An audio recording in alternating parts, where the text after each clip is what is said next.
How much money did not Intellivision Entertainment get from Atari for selling the Intellivision brand and several original games to them, and what has happened to that money? We're going to talk about that in just a minute. First, let me back up.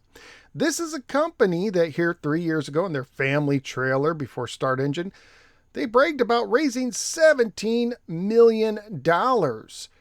Yet that money wasn't enough apparently to release the Intellivision Amico. I'm sure several systems have come out since then that didn't need $17 million. Things like the Playdate, Evercade, even the Atari VCS. Yet they couldn't do it with $17 million. What happened with that money? Because John Alvarado on a recent live stream said that basically before Start Engine, they were basically out of money. Well, let's go ahead and let's go to their Republic page. Oh, look at this. They had 50 employees. That's quite a bit for a startup. And look at all these big names that according to the Start Engine campaign disclosures, some of these people were making six figures or close to it. And this had been going on for years. I submit to you that all that $17 million mostly went into their own pockets. This isn't a group of guys who are using their own money to build something in a garage. This is a bunch of guys who are using investor monies to pay themselves for a nice lifestyle, whether the system comes out or not. Not only that, but if you go on their page today, this is humorous. They list that they have 3 locations, 3 offices. How many startups need 3 offices? Now, this is probably not true. This is probably bragging. Maybe they have a P.O. box in these places, but even in the beginning, they used to have 5 offices. And if you ever looked at their office tour, it looked like it was pretty much a too big place for a startup, and they had lots of stuff they didn't need, like a tumbler for the controllers. And of course, we have this time extension article going over how Tommy Tallarico was sued because they owed over six figures to an office furniture leasing company. So anyways, all that money went in their own pockets. Now, they made it sound like before Start Engine, if this campaign was successful, the systems, they could have given a release date for the system. How much money would they have needed to release the system? Well, their max goal was $5 million. So this makes me think that if they raised $5 million, they may have actually been able to release an Amico if they really wanted to. Maybe if they took a break from paying themselves and all these over-bloated office fees and employee costs, maybe they could have released the system. But of course, that campaign failed. They were on the verge of total collapse, so they started selling off their IP, including the Atari IP. How much money did they get from Atari? Well, we don't know for sure, but this is from July 31st of this year. Atari released their little financial information, their reports to investors, and they talk about all loans that they've taken from themselves. So basically, they get loan money from their head, Wade Rosen, and he's, owed a interest back or whatever. But I'm not going to get into what Atari does with their money, but look at this. April 10th, 2024, for the consideration of $4.5 million at a rate of 10% per year. This loan has been approved by the board of directors on April 2nd for the purpose of Intellivision purchase and operating financing needs. So there's 2 things in this, the purchase of Intellivision and operating finances. So how much goes to which, we don't know for sure, but we can make an educated guess.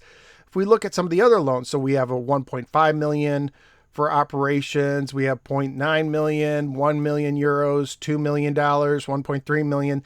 So these at the most, right here, I think this is the top, $2.2 million. Okay, so let's say it's around $2.5 million for operating costs. That would still leave them with a purchase of $2 to $2.5 million that they paid for Intellivision. It could be less, it could be more. But the point is Intellivision got, I think some people underestimate how much they got. I believe they got $2 million or more for their brand and the games. Atari spent that much on other studios and whatnot. I wouldn't be surprised at all. So let's look at their This roadmap that's from around the time that the purchase happened. This is March 21st, so this is right before they get all this money. Look at all the stuff they're looking to release. Backtalk Party, still MIA. Probably the Amico Indie Dev Program, still MIA. But the Amico controller, they were going to manufacture it. Now, if it cost, let's guess $5 million, they could have actually manufactured the system. I don't know if that's true or not.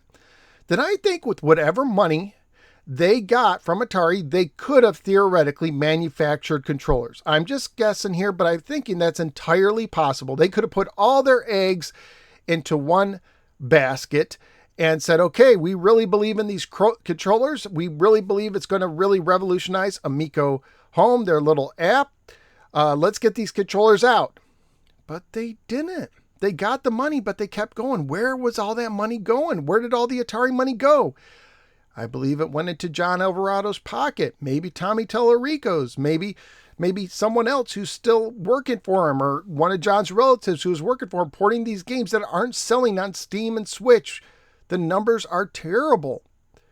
I believe just like before, they're repeating the same mistake. History tends to repeat themselves. Instead of putting the money into getting the product out, they're putting their money into their own pockets. Because if they put the money in 2024 to manufacture controllers, they aren't guaranteed a job. This is just my speculation. They aren't guaranteed a paycheck. So you could either say, I believe in this product, I will bank my career on it. I will put these things out, and if they sell well, I will have income, but if they don't, I won't. Or I could slowly drain this, let's say $2 million that Atari gave us and just release a game here and there that even if it doesn't sell, it doesn't matter to me because I am slowly draining the bank account. That's what I think happened to the money. I think they got millions, and I think they spent it on themselves, just like when they got 17 millions and they spent them on themselves. I want to take a moment to highlight a product that did it the right way. This is Next Playground. This is currently at several stores. I think it's $250. Used to come out at $200. A little box that you connect to your TV, uses AI technology and the camera to get you moving with your family. Get off the couch. Forget couch co-op. Let's get off the couch co-op. So it's all about bringing families together. Sound familiar? How did they start? Well, they started with something innovative, using the AI and cameras to do motion games. And they used it originally with mobile games. They had a mobile platform that I think hit over 200 countries. And with that success, based on proven track record, which Intellivision Entertainment didn't have, they then raised the money to make a console. They did it the right way, and they put the money into the console, and now it's available in many stores, where I think what Not Intellivision has done is they raise money based on hype.